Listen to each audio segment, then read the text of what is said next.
Hi everyone, it's Rebecca. So today I'm checking in with you because I know that so many of you and so many people in general have struggled with self-love. And I mean real, deep, true, lasting, sustainable self-love that just takes care of itself, that doesn't need you to keep doing more tricks, doing more techniques, spending forever, gritting your teeth at yourself in front of the mirror or avoiding the mirror altogether. Whatever it is that you've tried in the past, I'm here to help you out today with the simple recognition of why it always landed you at a dead end to some degree or another. So the reason for it is actually really simple. And once you have a good understanding of that and you reset that starting point and your overall understanding of it, then it's so easy for the entire thing to completely shift. So the key reason that all of your attempts, no matter how diligent you've been and how dedicated and committed you've been to loving yourself, and I understand why you have been, right? Because of course you have been, because it's common knowledge these days. It's very mainstream and well known that it's an absolute necessary key for everything, right? If you don't have that ability to feel love deep inside, especially about yourself, then of course you're not, what you can experience is what you already have.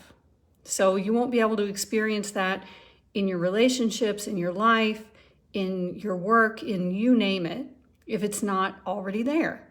So it's completely understandable that you've been dedicated, that you've been committed, that you've put so much time and effort into pursuing this, into putting attention on your own self-love.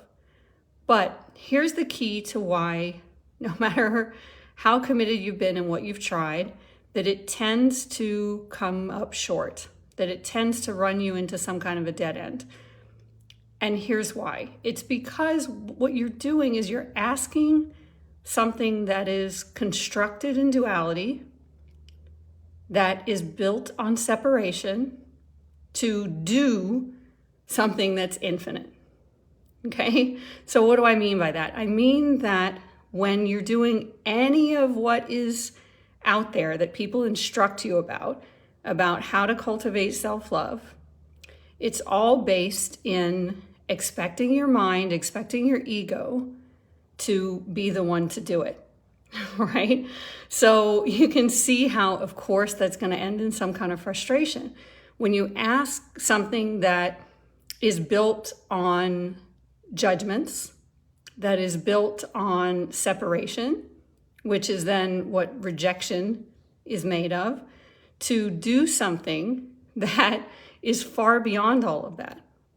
So when you expect to be able to train your mind, train your ego to do self-love instead of self-judgment or self-rejection or anything else, it's just not sustainable, because your mind and your ego are built in duality, are built in separation, and don't even have a way to truly understand true love in the way that I'm using the word love, let alone generate it, manufacture it, sustain it. That's just not what they're built for.